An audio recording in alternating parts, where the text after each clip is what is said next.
Welcome back, my friends, to another episode of the Shema podcast. I have an important topic to discuss with you today, and we have the perfect guest, Devorah Kigel, to aid us on this journey and educate us. But it's really around relationships. And now, when I bring her on, she's going to sort of tackle this from the side of the woman's perspective. But I want to begin by sort of tackling it from the perspective of the guys that we really need to do our work with. The area of relationships is an area where us as Jews have been, or the majority of us have been so influenced by the outside world. We're supposed to have been a light to the other nations. Unfortunately, a lot of us are getting all their distorted light, and it's become very blemished in this area. However, I believe it is the women who will help Clay Israel, all of us, rectify this. Now, you're probably thinking, Dan, well, you're just kissing up to your wife. My wife doesn't listen to podcasts, okay? She hasn't listened to me enough. She doesn't want to listen to me more. But the reason I believe this to be so is because if you look at all the key figures that got us to Mount Sinai to become a nation, starting with Sarah, Rivkah, and Leah, and then even going to Miriam as a young child, when her father separated from his wife after the decree of Paro was going to kill all the Jewish young boy infants. He separated from his wife, and as a leader, everyone followed suit.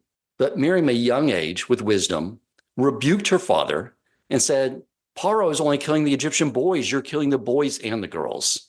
And in his humility, he accepted that, rejoined with his wife, as a result, had Moshe Rabbeinu. And throughout everything leading up to Mount Sinai and every sin that we did, from the sin of the golden calf to the complaining about not having meat, you know what one group never participated in any of that? It was the women. They are the ones that kept us together and allowed our Creator to forgive us. So sorry, guys. I believe that the women will get us out of this. And I'll begin by saying that, everyone wants to be normal. You want to be normal. You don't want to be a weirdo, but you really have to think about what is normal behavior. It, by definition, means the majority are engaging in that behavior. That's all it means. It's a popularity contest of behaviors. And when we have found ourselves in the outside world, we found ourselves wanting to be normal like everyone else. But normal behavior does not mean rational behavior. It doesn't mean it's logical. It's not based on reason. It's just the majority are doing it. And as Rabbi Ken Spiro eloquently said on our last podcast, we inherited the family business from Abraham. And the reason he got that task, and we got this in his merit, is because do you think his behavior was normal at all? It was totally abnormal. He was a total extremist. No one was acting like him. Everyone was praying to idols, these clay figurines. Everyone was acting in a very selfish way, and he went off on his own and just did acts of kindness. And when people wanted to afford honor to him for that kindness, he said, no, not me. Give honor to our Creator. Total rebel, total weirdo. And I will tell you that in the area of relationships with the opposite sex, where my mind initially became corrupted was at the age of 7. I'll tell you, that's when it happened. I was thinking about this. And it's because of a show I used to watch every day after school, and it was Happy Days. Now, those of you who are my age group know what I'm talking about, and you're probably thinking, oh my gosh, really, Dan? That was such an innocent show. The 1950s, Richie Cunningham, that corrupted you? All right, think about it. Was your hero on the show Richie, Ralph Mouth, Potsy? No, they were the nerds. Who did we look up to? The Fonzie. And we all wanted to be like the Fonz. What made him so cool? For one, he was tough. He could beat up anyone with one arm behind his back, barely breaking a sweat. And that was awesome. As we talked about in the episode a few times ago on the exile of Edom, that is what they stole from the Babylonians, that a man is strong because he can overpower another man. And we discussed that that's not how Torah defines strength. You want to see what a key figure, a Torah figure, would be like in an action movie? It's not that the heroes in the bar and the biker gang comes in, he beats them all up. It's that the heroes at the bar, someone comes in, insults him in front of everyone, humiliates him, and him with total equanimity says, He's a messenger from Hashem, and I understand the message. And now I need to go do teshuvah. That's the hero. That's strength. But the other thing about Fonzie, of course, is he would snap his fingers and all the ladies would come drape their arms over his shoulder. And he'd walk out of the bar with the ladies. He got lots of girls. That was so cool. Now I was 7. The idea of a woman or a girl putting her arms on me or kissing me, oh, that was gross. But I knew that's how I should be. That's what I should want.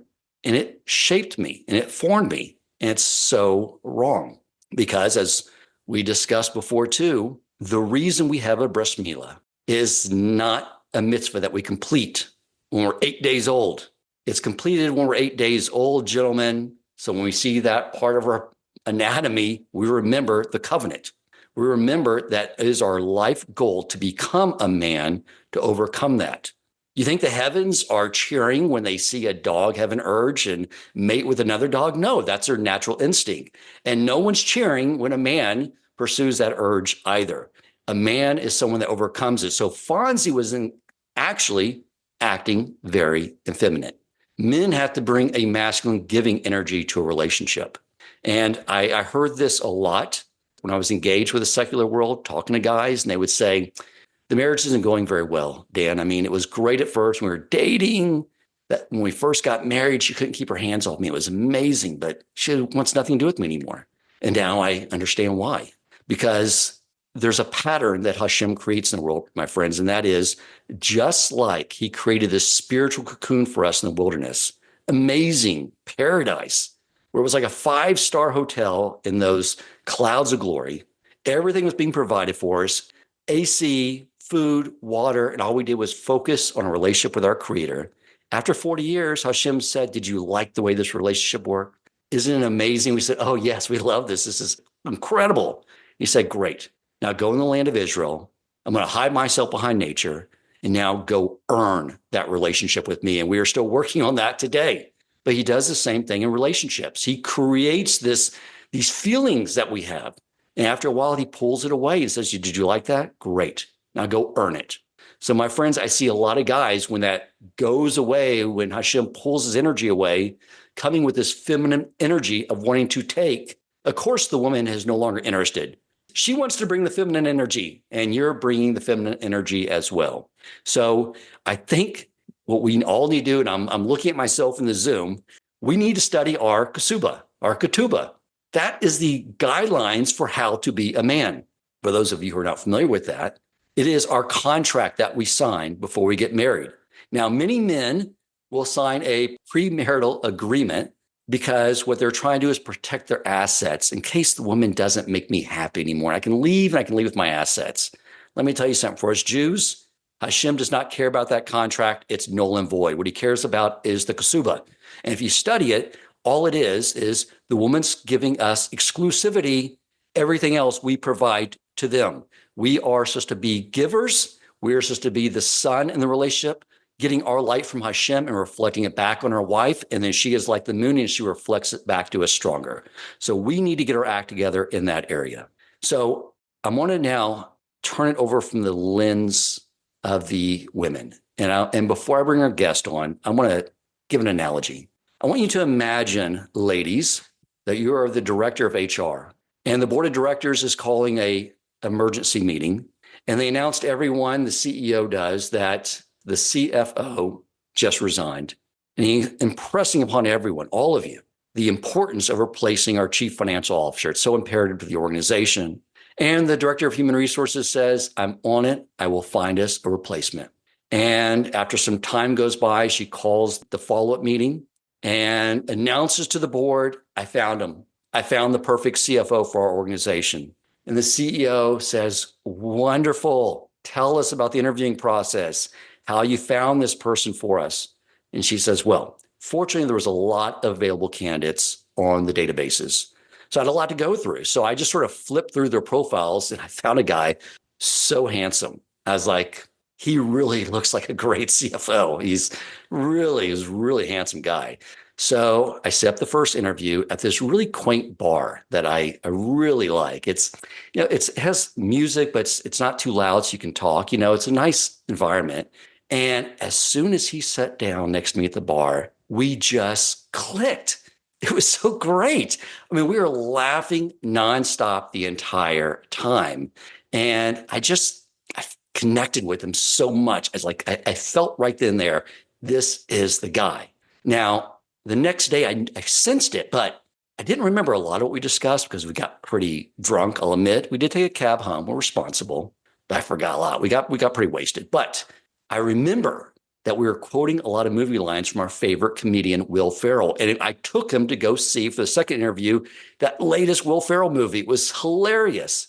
And when we got there, you're not going to believe it, but when we were at the concession stand, he likes popcorn and Thin Mints like me. He liked the exact same snacks. And we were watching the movie together and we just had an amazing time. And I was sold then, but I decided to have a third interview because I know that's protocol. And we went and rode go-karts just to change it up a little bit. And his antics, I mean, he was just, again, cracking me up the entire time. It was so amazing. So I'm here to report that he is perfect. I have not been able to stop thinking about him ever since. And I really think we should make an offer to him pronto. And of course, you can imagine what the board of directors is thinking. They look at her and say, what are you talking about? We want you to find out if he was capable as a chief financial officer. We want you to see if his values align with ours, if his vision for growth aligned with ours, if he fit into our corporate culture. You didn't even check his references. Why didn't you do any of this? And she's like, ugh. First, I don't want to check his references. That's prying too much. And really, all the other stuff, it's dry. You just got to feel it, you know? And that's what everyone in HR does now. Now, you get where I'm going with this, ladies. Is this how you approach dating? You would never do that in a hiring situation, but we take it less seriously when we approach dating. And this goes for the guys too. But again, I know this is going to resonate more with the women. So I'm counting on you, ladies. We're going to bring on Devorah Kigel, a dating coach, speaker. I'm at her website looking at everything she coaches on, and she has a new book, which I want to allow her to talk about. And I'm really looking forward to bringing her on and answering my questions. Now, I will say this before I bring her on, just to be totally honest. I spoke about this with her earlier this week. I was hesitant. Like, how can I bring something to the table here to speak on the behalf of women on this topic?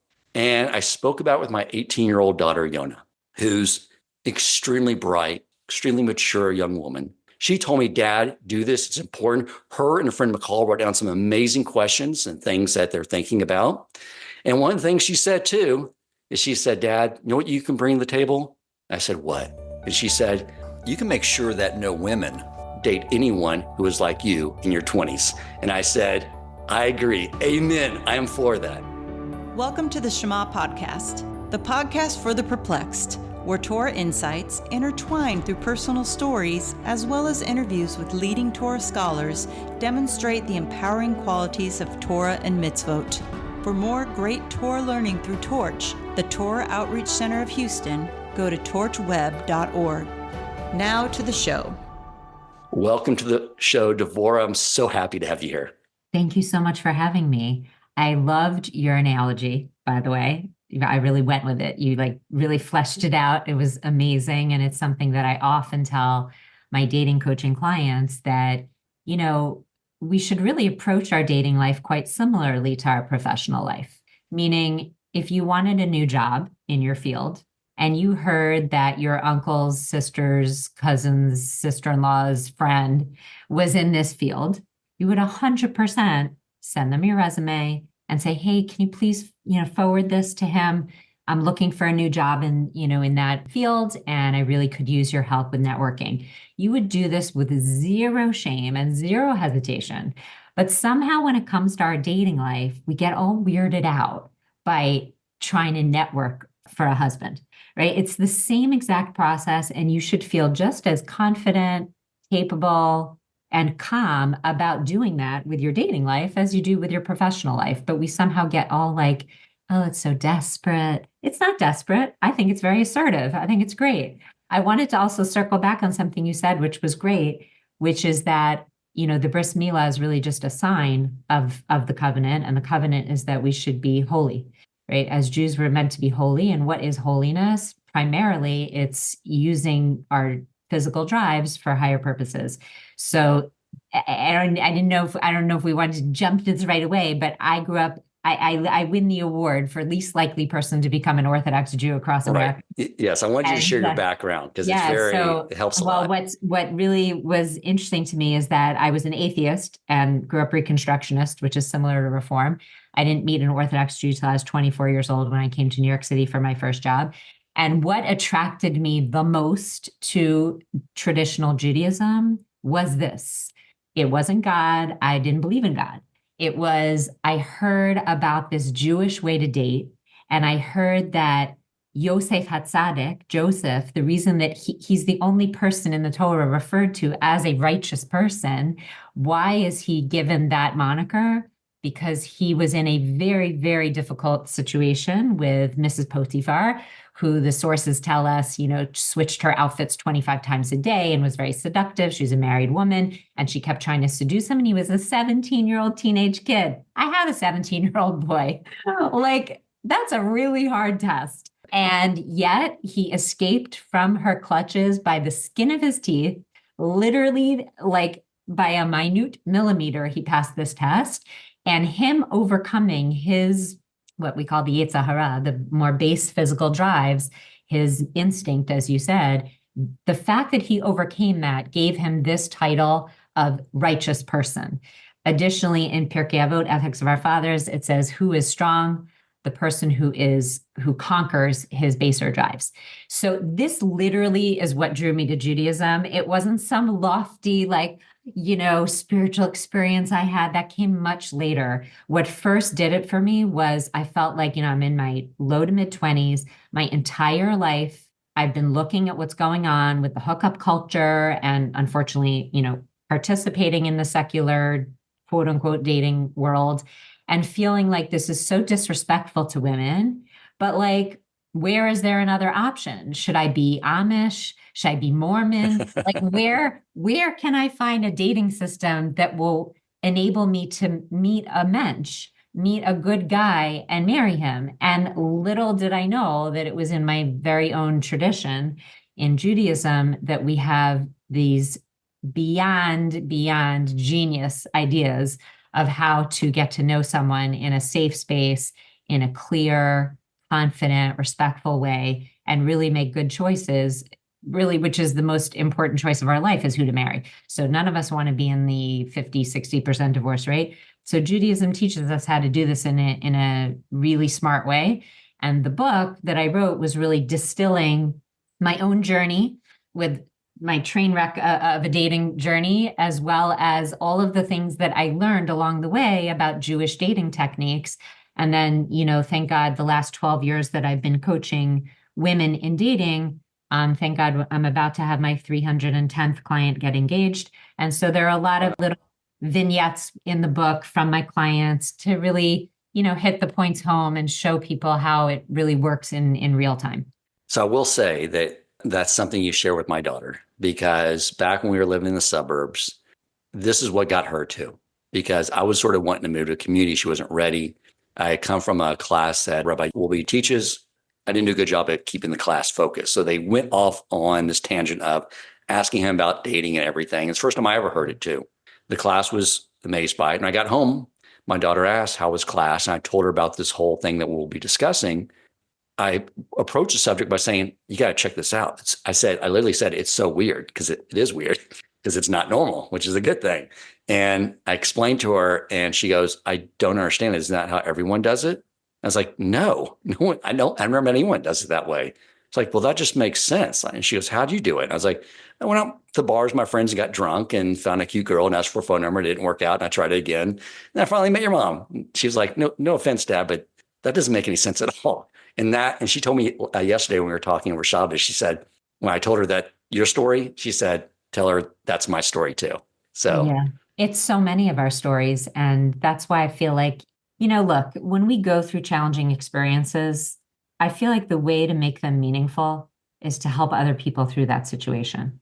So I don't think it's an accident that I've become a dating and marriage coach, because I really had a train wreck of a dating life. And my marriage, I married someone from a very different culture. My husband came here from Russia when he was 5. And if you met him, you would think, what do you mean? He's American. But you know what? He really does come from a different culture. And we had to work very, very hard on our communication because the Russian style of communication is very different. And so thank God I've been able to help other women through like figuring out how to communicate better with one's husband and how to communicate your needs in a way that doesn't get his defenses up and, intimacy and on and on and on. So I feel like, and we've been through financial issues together. Like you get to our age and you've been through enough tests that hopefully you can impart some wisdom learned through those tests to other people going through that experience. I think it's Ben Franklin that says, experience is a dear school, but a fool will learn at no other. So like, why do you have to go through all of the trauma that I went through in my dating life? Read the book and like learn all the things that I wish I had done differently, Right. It's a purpose for everything. 100%. Nothing would make you as quality of a coach in this area if you didn't go through some negative experiences yourself. Right. And in a way, like, I coach women who are from completely secular backgrounds all the way to fully religious and everything in between, every age, second marriages, et cetera.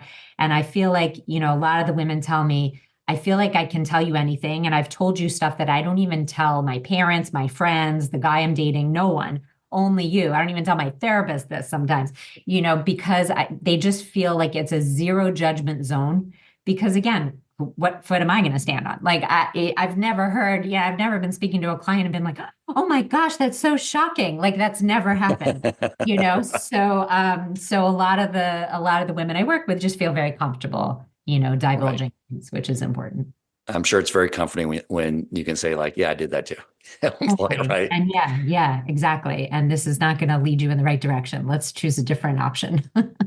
Before we step into the sort of the Q&A, tell everyone the name of the book and where they can find it. So the book is called Marry a Mensch, Timeless Jewish Wisdom for Today's Single Woman. It is on Amazon. The best way for people to reach me is through my website, Devorah with an H, Kigel, DevorahKigel.com. And everything's Devorah Kigel, YouTube, Instagram, Facebook, LinkedIn, etc.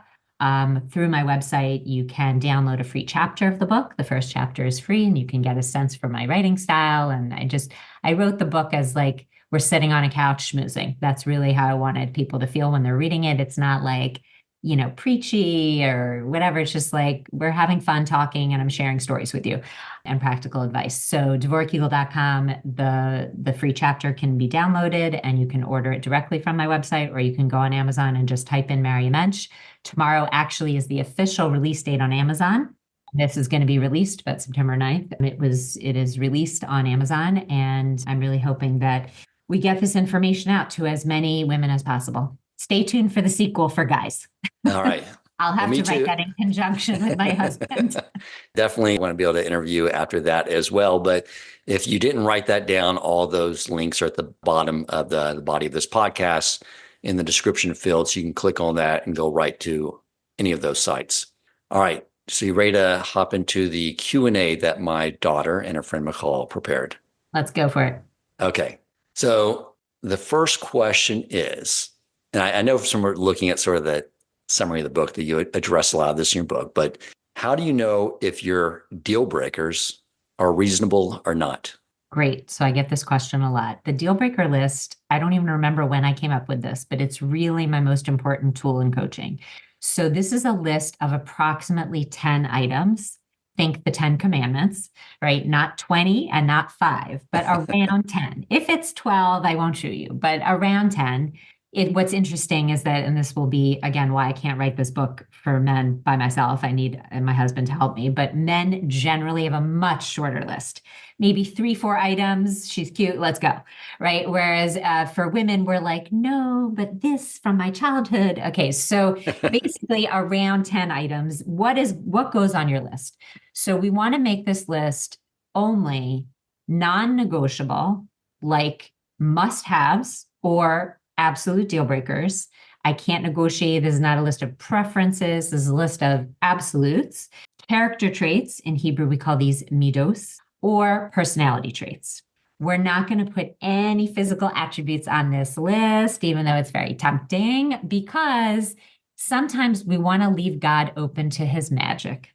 And oftentimes I've noticed that God puts your person, your bashert, your intended one, into a physical package that you wouldn't have necessarily thought was quote unquote your type, right? And this often happens to women where they're like, no, but my type is this. And I'm like, you know what? You have to be attracted, and I won't let you get engaged to someone you're not attracted and excited about. But sometimes we have this mental picture in our head, whether it's from a first boyfriend or a movie we watched or whatever. And then along comes our basher, and he might be a little shorter, or he might be in a different profession, or he might be from a different cultural upbringing, in my case. And yet this is the right person for you. So it'd be a real shame if we put something on there and disqualified someone for a very superficial reason that really doesn't make any sense in the long run. So this is a list of non-negotiables, personality traits, character traits that are just you cannot compromise on. On the negative side of that list, like some people like to do 5 and 5, like the 10 Commandments. So on the negative side, I call them airborne peanut allergies. These are the visceral triggers, usually coming from your family upbringing, that literally are like nails on chalkboard, drive you bananas. You can't marry someone like this. Now, what's interesting is that everyone has a unique list. I've been doing this for 12 years with hundreds and hundreds and hundreds of women. You'd think everyone's list is the same. Nice, right? Like giving. Okay, but everyone's list is so different. So that's what's fascinating about this work, is that we each have a unique fingerprint and we each have a unique deal breaker list. So the negative is the airborne peanut allergies, and the positive side is the must-haves, and around 10 items. Okay. Oh, so how do you develop this list? I want you to start with your parents. As daunting as this is, as a parent, much of who we choose to date and then subsequently marry is related to our parents for good and for bad. So first, we want to think about our parents. If you're a girl out there, you want to particularly think about your father. There might be things about him that you absolutely like so respect and want in your future spouse. And there might be things that are allergies for you. Then you want to move on to your dating history, if you have any dating history. Like, why did you break up with that boy, 6 months ago, who was a perfectly nice person, a normal person, but there was a trait about him that literally drove you bananas? That goes on your airborne peanut allergy list. Then you could even move on to friends of yours. Why do we gravitate to certain friends and we just click with them right away? Usually there's a trait there that we're very drawn to. And there might be, let's say if you landed in college and you have 3 or 4 roommates, or for the religious girls, seminary, right? And you had 3 or 4 roommates, 3 of them you got along with great. And then there was one girl you were like, oh my gosh, like literally I cannot even be in the same room as her. That's an airborne peanut allergy. So that goes on your list as well. I always offer this for free to anyone who listens to a podcast that I'm on or runs into me at a speaking engagement.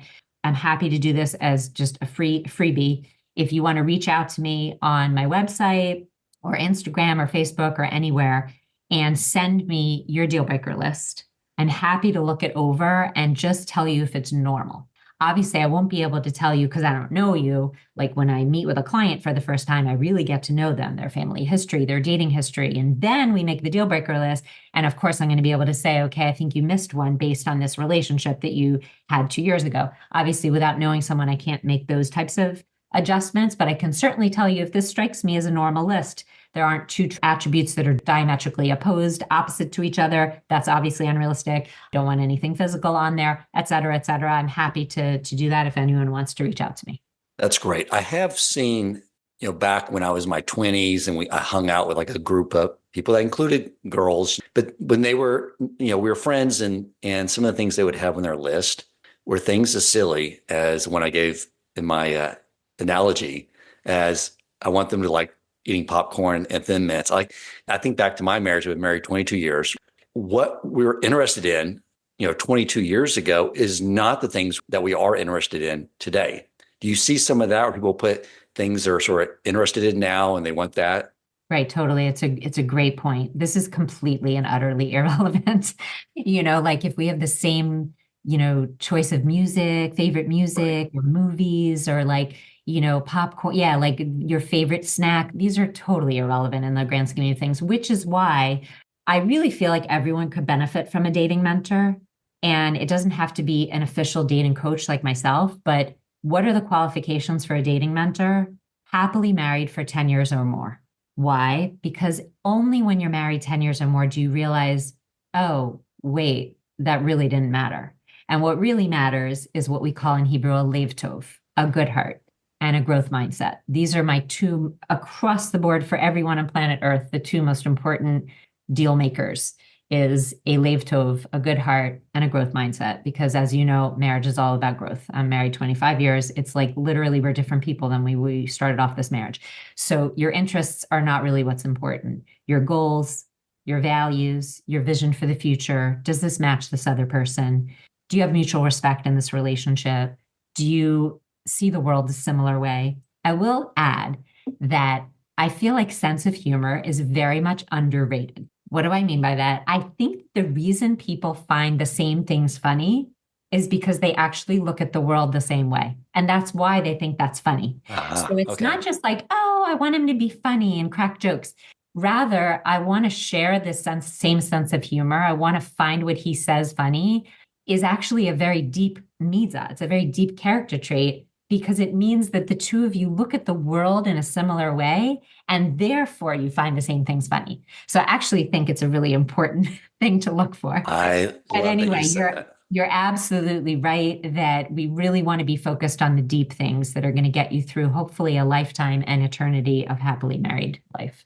At the Shabbos table, my daughter's regularly annoyed at my humor and more annoyed that my wife thinks I'm so funny. Because she doesn't get it, but now that makes total sense. Exactly. My husband's always like, she's still laughing at my jokes after 26 years. It's crazy. Right. So that's actually very significant. But you're right. Interests, those types of, tastes in music or movies, this is completely irrelevant. Okay, great. All right. Next question is, how do you know if it's time to begin dating and pursuing a marriage? So for the listeners out there that are more in the religious world, I think we put, unfortunately, too much pressure on the girls to start dating very young. If you are a very mature individual and feel like your desire to give to another person is overflowing, that's the litmus test, in my opinion, of when do I know I'm ready to date for marriage? When I feel like I'm so filled up with giving that I want to just give. And it's just bursting out of me. That's a good sign that a girl is ready to date for marriage. Until that time, honestly, honey, just relax. It's okay. You're going to have the rest of your life to worry about other people. I always tell single girls, enjoy this time in your life. Enjoy the parsha, as we say, that you're in. Don't rush. Take your time. If you're back from seminary or, if there are more secular girls listening, you're in college, don't rush into doing this. Take some time to travel, figure yourself out, listen to podcasts, read self-help books, do some therapy, learn about Judaism. There are so many amazing things to fill yourself up and make you an interesting person and do the self-work that you need to do, which everyone needs some self-work, some more than others, before you jump into dating for marriage. You will have plenty of time to pursue that, later. But you will never get this time in your life back where you only have yourself to think about, as we know, right? So enjoy it and don't rush. I'm so glad you said that because, growing up in the secular world, and then now we're in a Jewish community for 4 years and, our friends grew up religious, you get married young and it is this idea, if you're not married when you're 25, it's just you're a senior citizen. Yeah, right, exactly. Versus, where we grew up, you begin to actually start thinking about the process at age 25. My daughters don't want to wait that long, but she's definitely thinking I want to finish college and seminary. There is some pressure because that is the norm in a lot of the religious communities. Yeah, absolutely. I think that each person needs to figure this out for themselves and really have your finger on the pulse of your own personality. There's no one size fits all. I have 2 married daughters. They were both, my oldest straight off the plane from seminary started dating. That was not necessarily a choice, just someone had a suggestion. And 2 years later, she was married or met him at least and got married. And my second daughter, I told her, I'm not even talking to you about this until Hanukkah. Okay, so they come home from seminary in June. I was like, do not even speak to me about this until Hanukkah. And then, Baruch Hashem, a year later, she met him. So it really depends on the person, but I very much believe that if you are feeling at 20, 21, like you're not ready, fine. Like there's no, I want to pull the camera back on this topic and really remind us all, and this is something I regularly remind my clients about, whether they are religious or not, religiously observant or not, is that God is the shachan, the matchmaker with a capital S or M, depending on which word you're using. We can get very like anxious, especially girls get very anxious and caught up and like nervous and, shidduch crisis and this and that. And like, oh my gosh. And like what I'm looking for, everyone tells me I'm not going to find it. And what I'm here to remind everyone that God has not left the steering wheel unattended. And in my job, Baruch Hashem, thank God, like it's really a great, what we call emunah, faith, and bitachon, trust training ground for myself. Like when I see, we're well over 300 now, of clients married. When I see these women who are all in different stages of life, different ages, different religiosity, different cultures, and then Hashem, God has their perfect person picked out for them that matches their deal breaker list to a T. And they're excited about him and they thought they would never find someone. It reinvigorates my faith. I've been religious for, a quarter of a century at least. And it's still, for me, it makes my week when one of my clients get engaged. It's like, it's a happy business, I always say, but it really reinvigorates myself. All of us are in the same game of life. No one goes through life without a serious amount of challenges. It's not just you get married and sail off into the sunset like a Disney movie. There are so many challenges that life throws us. And we've got to be like reinforcing our faith daily to remind ourselves God's in charge. Even though the matchmaker said, honey, you're never going to find what you're looking for, or you have to lose 50 pounds or this or that, or what. It's ridiculous. Hashem can do anything. So of course we have to put our best foot forward, but you don't have to become a different person. One of the things that I say often is that my husband dated someone before me you'll relate to this because you're like from the South and Midwest and all that.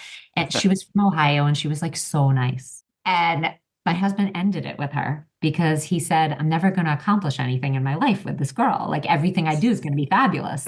Right. And he married me instead, because I'm very driven and I'm a very big go-getter. I'm a little bit of a recovering perfectionist. And so like, there is no such thing as mediocre in my world. You know what I mean? So thank God, like I'm not a naggy person and I just do my own thing, but like it's embarrassing to be married to me if you're going to be a slacker, you know what I'm saying? So my husband just like, I rubbed off on him over the last 25 years and that's what he chose. That's what he wanted. That's the most beautiful thing about marriage, I think, is that just by osmosis, we rub off on each other. So therefore, for my singles out there, you want to make sure that when you're dating this person, there are traits about them that you want to acquire for yourself, that there are things about them that you really, really admire and respect and like have been looking for. So on my side of things, I very much was looking for someone with a very, very warm, positive, lack of temper, easygoing, fun personality. I chose that on purpose and I got that. And this is a very important point that I want to share with your listeners, which is that there's a shadow to every gift. I think Hannah Levitan talks about that there's every good trait. My mother used to say this to me. If you're attracted to a trait, if that's like something really important to you, then you can't complain about the negative expression of that same trait, meaning there's a flip side to every coin. So if someone is like really fun and upbeat and like spontaneous and like fly by the seat of his pants and like, yeah, everything's just like fabulous. Okay. So the flip side of that is he might not pay his credit card bill on time every time. Right. Or he might be a little bit last minute, or he might not be super organized. So you have to decide for yourself, like which of those two things is more important, or should I come more to the middle on both of those traits because I can't handle either extreme. I chose very purposefully that the most important thing to me was a positive demeanor and a positive personality. And we call this an ayin tova, right? A good eye. Like my dedication in the beginning of the book to my husband is that he always sees the best in me. And that's really something I needed based on my own family of upbringing. I needed someone who's just like, you're doing great, Devorah. Like, you don't need to beat yourself up. You're doing awesome. That's what I needed. That's what I chose. And we really want to be very clear in our deal breaker list about those types of things. When you were speaking about the woman your husband was dating first and why he preferred you, it made me think of that verse in the Torah that Eve would be his helper and be against him. Because, and this is not, I can change the guy, but our wives do make us better because they know when to push us. And that was what makes them our helper, to 100%. bring out the best in ourselves. Yes, exactly. And the challenge for women, and stay tuned for the sequel about marriage, but our challenge as women is to inspire our husband by being Ezer Kenegdo, right? A helper opposite him, to inspire him to be his best self and draw out his potential in a way that doesn't smush him, that doesn't, steamroll him, that is respectful. And I've worked extremely hard on that in my own life because I tend to speak very assertively and very directly. And so I've had to really, really work on, this is 25 years of work, to just phrase things in a nicer, softer way, because that's what works. And I'm a very big pragmatist. So if something's not working, why are you still doing it? Let's try something new, right? So going back to dating, many of my clients, they've been around and around the hamster wheel, as I was in my single life, going out with the same type of guy. 6 weeks, same thing happens. And why is this happening to me? Mrs. Kigel, I don't understand. Why is it happening to me again? Oh, because we're not dating properly. Let's try to do something different, right? It's the definition of insanity is doing the same thing over and over, expecting different results. Let's try something different, That leads to the next question. I think you gave a hint at an answer, a part of the answer to this question, but it's, what would you say to women who are becoming discouraged in the dating scene? And I thought about was when you said you help them create their list. Are there a peanut allergy and that? And you talked about when you go on a date and you realize, oh, I don't like that. You're tweaking the list, you're refining it. So to me, it would seem like that would help with the discouraging that you're not getting the outcome you want, but you're refining the process. But I'll let you add more to that. Right. So I'm a big believer that, first of all, rejection is just redirection. So if a guy breaks up with you, or if someone breaks up with you, you don't need to take this into yourself. I always say, everyone can't marry everyone. So obviously there's going to be some rejection on both sides. You know what I mean? Right. It's just part of the process. So it doesn't mean there's anything wrong with you. It just means he's not your person or she's not your person. Great, move on. As far as when you break up with someone, so again, we don't want to compromise on the things that are most important to us. So that's really our list. Our list is our GPS instructions to find the right person for us. If you've made a reasonable list, you should get everything on your list if you've made a reasonable list. So that is it's like a unique custom-made instructions to find the right person for you. As far as getting discouraged, this is part of my job, is to be everyone's Emunah and Bitachon cheerleader, and to, share anonymous stories from my clients. That's why I really wrote the book, also to give people hope, especially women. Obviously, the book is directed at women, to give women hope and, chizuk, great support in a journey that is often difficult and often hard to kind of keep your head up and be like, okay, it could be the next person I meet. That sense of hopefulness, while so difficult to attain, is literally the make or break thing that I see in my practice. I definitely had given up by the time I met my husband. And I think God just said okay, she suffered enough. Here he is. But for the most part, I see that the clients of mine that are getting married have somehow been able to retain a little bit of this optimism, hope, faith, feeling like it's okay. So this date didn't go, but it could be the next guy, and that feeling of just it's okay. He's around the corner. Now, if you're burnt out from dating, you won't be able to do this. So oftentimes it's helpful to take a break and just, might be a break of a few weeks or a few months, just to devote yourself to yourself, self-care, self-nurturing, go travel, hang out with friends, work out, and don't worry so much about the dating, and then come back to it and revisit it, because we don't want to go out feeling bitter and cynical and jaded and this is never going to happen for me, because you bring that energy to a date and that's not very attractive or appealing. But, definitely part of my job is lifting everyone's head up and reminding them that before you were born, God picked out your person. So we just have to, play the game, do our what's called hishtadlus, which is our due diligence, just like I said in the beginning of the podcast, if you wanted a job, you have to network, send your resume out, and go on interviews. So for dating, you have to send your resume out, go network, and go on dates. And then we just leave it up to Hashem, do our best, and Hashem does the rest. Right. That's wonderful. One of the questions on here caught my eye because I think my daughter did this one, and I know why. So, what would you say to women who are worried they'll never get the romance they envisioned? And the reason I think that was my daughter, not her friend, is because, like you were saying, that like I'm someone that is very planned out. I like everything's on a spreadsheet.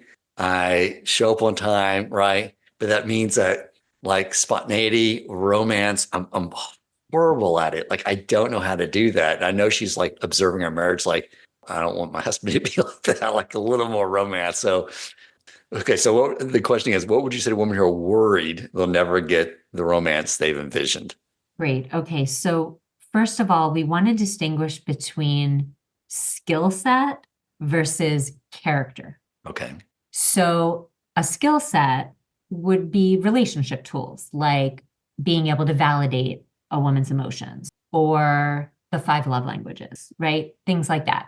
Those are skills that could be learned by pretty much anyone out there. What we really want to be focused on is character. There is nothing, I'm sure you will agree with this, being married as long as you're married, there is nothing more important than character at the end of the day.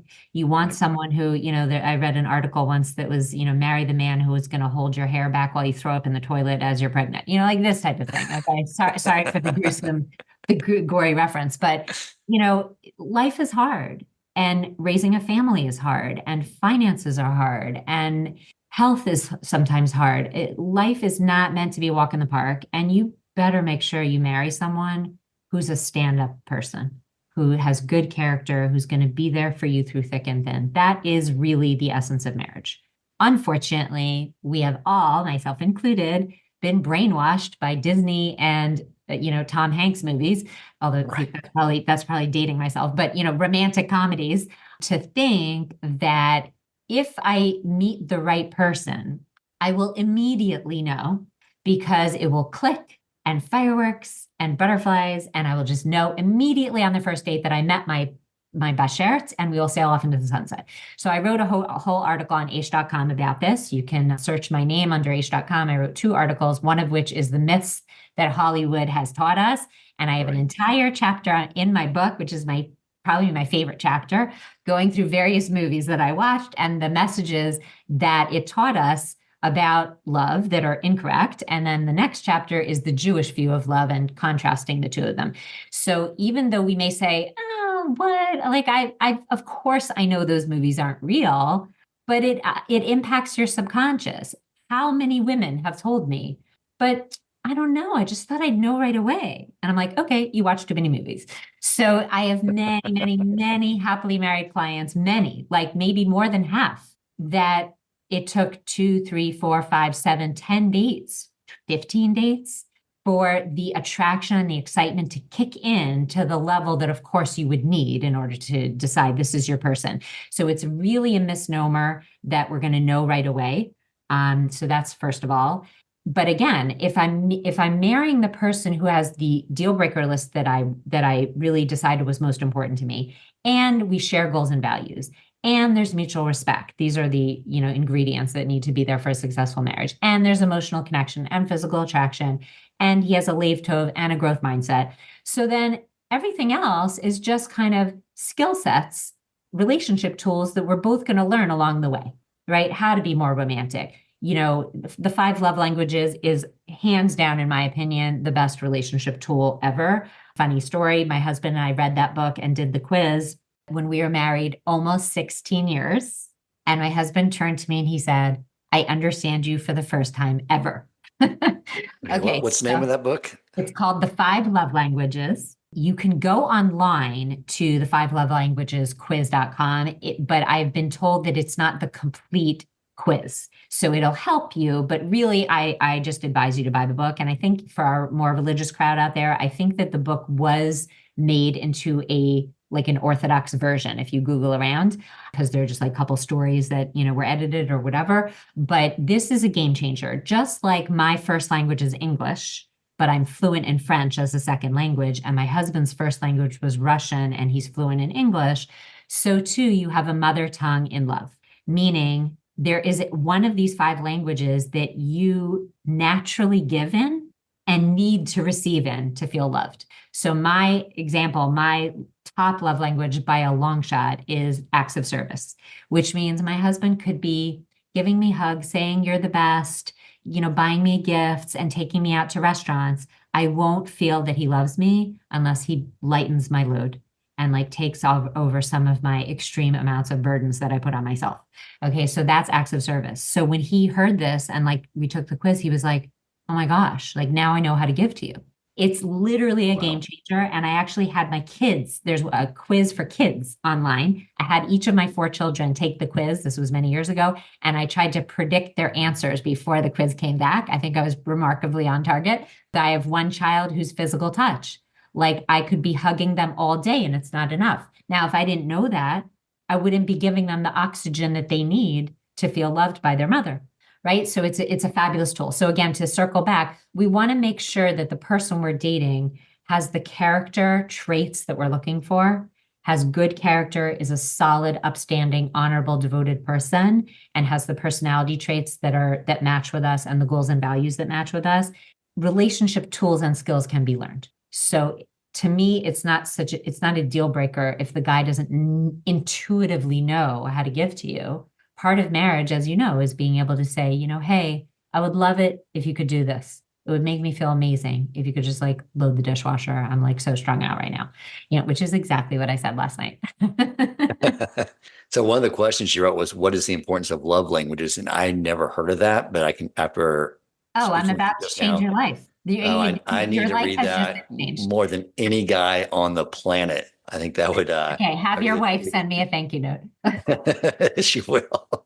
Okay, so I think it's a good question. She wrote, what are your thoughts on couples starting couples therapy counseling earlier in their marriage, or even maybe early in the marriage as a preventative measure? I think it's a great idea. There's something called Shalom Task Force that has a course for engaged couples that I think is fabulous. My husband and I, we actually, when we were engaged, we did go to a therapist for a little bit because, again, there were so many cultural differences in our communication. So she was literally like an interpreter at the UN. She would say to my husband, okay, when Devorah says this, this is what she means, this is what she needs, and this is what you need to respond.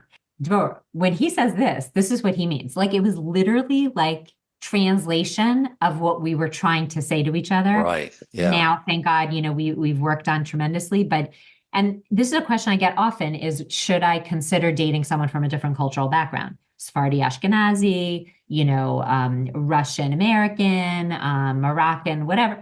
Okay. So my answer is that's a very personal decision of whether you want to make that a deal breaker or not.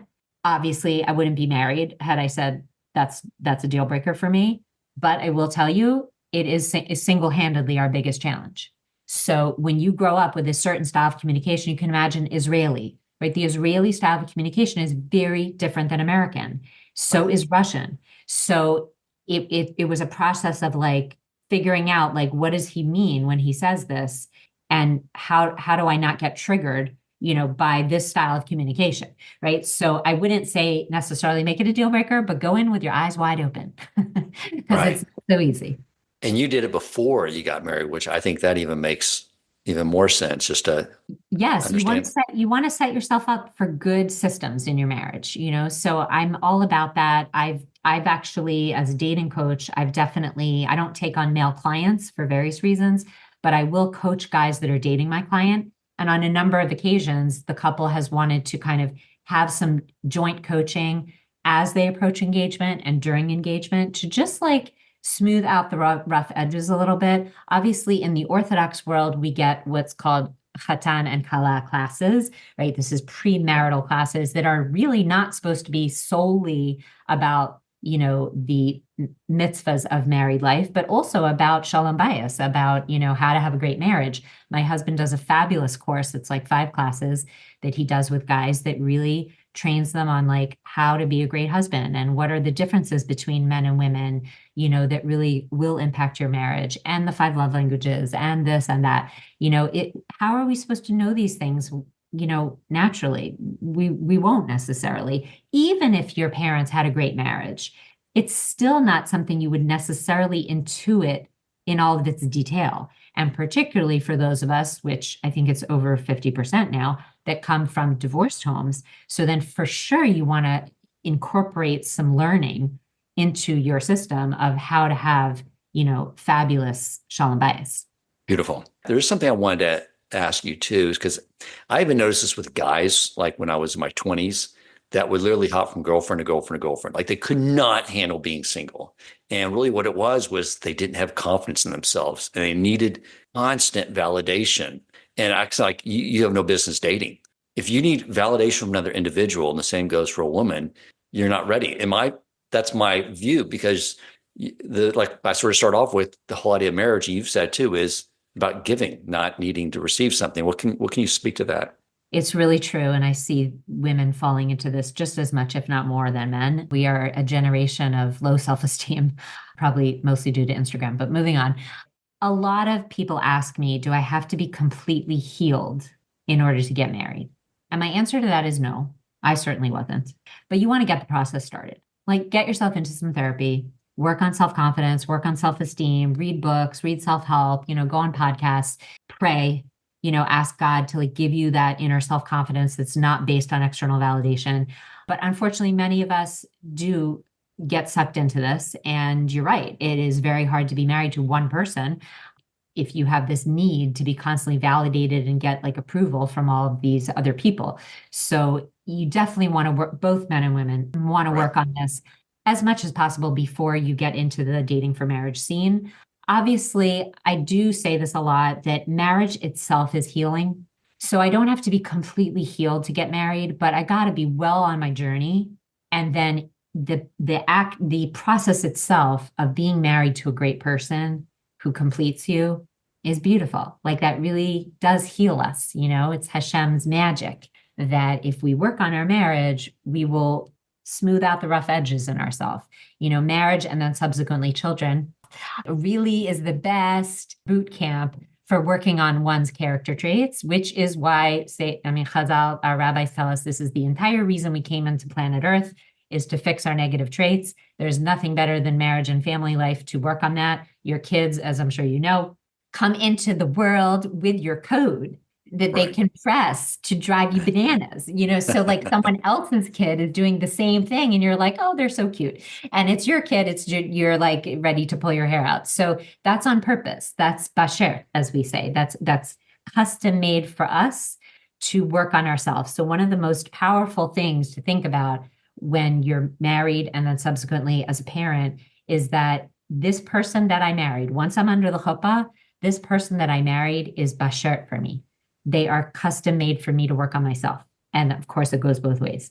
And then each child that comes into your family, and parenting, is not for the faint of heart. Hashtag why teenagers.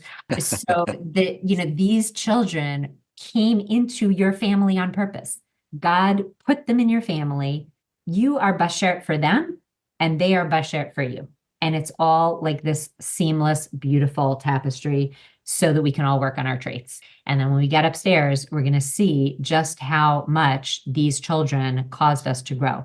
I heard once that our most difficult kids, the ones that really cause us the most angst, are the ones that we are going to owe the most upstairs in Olam Haba, right? In the next world, we're going to owe them the most because we had to stretch and change as a parent so much for that child and really stretch out of ourselves and give, as you were saying. That is our Olam Haba. That's our next world, is how much we stretched and grew. And if our child is always well behaved, we're not really stretching as a parent. So that was a little chizuk for the parents out there. Yes, awesome. No, I think it's a beautiful message. Very true. Everything's being orchestrated in perfection.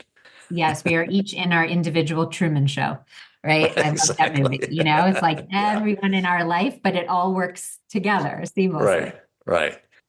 The one thing that I would like to add, and I have a whole chapter in my book on this called Dating with Dignity, is that way before I believed in God, when I heard that there's this way to date for marriage in a way that is respectful to women and preserves a woman's dignity, where she can just, a la Jane Austen time period. He courts you, he plans the date, he pays for the date, he asks you questions about yourself, and it's totally kosher, and there's all hands are off, no touching. And then you get to evaluate without any of the intense love hormones, oxytocin, the bonding hormone, dopamine, the reward hormone, serotonin. Like, you have a cocktail of high level drugs going through your bloodstream. Scientists call this, they compare it to cocaine, right? That you are high on new love when you're physical. And therefore, you have completely lost all brain cell functioning to be able to evaluate whether this person is for you. Oxytocin in particular affects a woman far greater levels than a man. So for my ladies out there, if you have any hope of dating with clarity and with confidence and catching red flags, etc., I'm begging you, take the physical off the table, at least for the beginning of the relationship. There are women out there listening to this who may not be observant of Judaism in any way. It's fine. You can reap the rewards of this Jewish way of dating by incorporating this into your life. By the way, I've read almost every non-Jewish dating book out there, and they all say the same thing. Okay, if you jump into bed, this is not a good idea to be able to evaluate whether this person is husband material. So, we want to, number one, we want to present ourselves, as you said in the beginning with that beautiful analogy, like you're going to, a job interview as opposed to hanging out in a bar and being a hookup, right? We want to interview for the wife position. So we want to present ourselves as that, as opposed to the fling. So you want to be presenting yourself, in terms of dress that way, and you want to be holding off on physicality for as long as you possibly can. The easiest way to do this is to always be in public, right? This is the Jewish law of Yichud that I present in my book. Again, I wrote this book for a very wide audience. So if you are totally not connected to Judaism, you can pick up this book and read it and understand it and incorporate these tools into your life, as I did way before I became religious. But we want to be interviewing for the wife position. Therefore, we want to dress, speak, and behave in a way that we're interviewing for the correct job opening. Okay, so if we want to catch red flags and date smart, we want to always lead with our head and bring our heart and hormones along after, not before. This is probably the biggest difference between Orthodox dating and secular dating, is that we hold off on the physical. Obviously, Orthodox Jews wait to touch at all until marriage. But if you are out there listening to this and you're like, what? Don't you have to test drive the car? Like, that seems pretty extreme. So unfortunately, the statistics don't bear you out. Statistically, couples who, are together physically and even cohabit, like live together, their divorce rate is much higher. So if it was a fair test, I would say, okay, at least we have something to talk about, but it's not a fair test. So therefore it really makes no sense. And for my ladies out there, what's very interesting, and with this we can end, which is that if you are a woman out there and you look through your dating history and you feel like you get way too obsessed and too infatuated and too hung up, and you're stalking him and you're like, can't sleep and you're crying and all of this type of stuff, holding off on the physical actually gives a woman self-mastery of her emotions. She's able to go on dates and just be like calm and confident and like have control over her emotions. Like, if you're my husband, great. If you're not, that's also cool. Like, neither of us want to make a mistake. You hear how I'm talking even? It's just like chill. And ladies, we all know we get crazy, okay? We get crazy when the physical is involved. So I'm just begging you to take it off the table. And I will end with a story. I had a client who met with me for the first time a year and a half ago. She had just started dating a guy. I heard the whole presentation about the relationship. And I said, I have 3 things that are yellow flags, meaning they're not red flags yet. They're yellow flags, needs more data. So I'm begging you. She was a newly religious girl. I'm begging you, please hold off on the physical till we can figure out if these are red flags or not red flags. Not everyone listens to me. So she called me a year and a half later. She was out of touch with me for a year and a half, which is not using me properly. She was still with him. The yellow flags had turned into red flags. She told me, I recognize you were right. I didn't do what you said. They completely were together. And now she's so emotionally ensconced with him that she literally can't bring herself to break up with him. And I still don't know if she's broken up with him. So this is like a case study of how this works badly. If you throw yourself into the physical relationship before you've evaluated with your head, your intellect, whether this person is for you. Does he have my deal breakers? Does he, are there any red flags? Is he respectful of me? Do we have the same goals and values and vision for the future? Ladies, please, I'm begging you, try it out. Get the book. The chapter is Dating with Dignity. Try it out. Do a scientific experiment. We don't care if 30 guys break up with you because of that, because they were not your right guy. I'm sure you will agree, Dan, that if a guy is ready for marriage and he's seriously interested in a woman, he will 100% respect her physical boundaries. I am so glad you said that and closed off on that. Again, my daughter said, your calling in this episode, Dad, is to make sure that my holy sisters do not date anyone that acted like you in your 20s, which is basically what I did. Even though I wasn't really interested, I was like, well, I assume we're still going to sleep together, right? And I'll be honest with you, my wife would nothing to do with that. We weren't religious, but she was like, would not participate in that. And you know what it did? It caused me to actually get to know her. I know. I got to know her. And I was like, I like the person. Exactly. Before, I don't think I even took the time to do that. So I am imploring the ladies to take Ms. Kigel's advice and take that off the table. And the guys listening may get mad at me. I don't care. Again, I'm relying on the women of Klei Yisrael to rectify this blemish in us. And it is sound advice, and definitely take it to heart. One of my lines is that I really want to empower women out there to take back our feminine power. Unfortunately or fortunately, just is the way it is. We are the boundary makers. So that's a lot of power. That's a lot of responsibility. And guys will behave as good or as badly as you allow. So we want to teach people in our life how to treat us with respect by employing boundaries. And I promise you, ladies, the right guy for you is going to be like, okay, I hear that. Absolutely. Thank you for having me on. And I would encourage, people to, buy the book for friends of yours. I specifically wrote this book for a very wide audience so that it could be easily digestible by anyone out there. Amazing. And I want to add too that I know a lot of my audience are men, but let me tell you something, guys. I mean, you have daughters, you have sisters. It's important to share this episode, share Ms. Kigel's book. Like I said, we need the women of Klei Yisrael to bring harmony to the whole idea of how masculine and feminine are operate together. And we need them to do that. So please forward this podcast to them. Thank you so much, Devorah. It was a joy. Thank you so much.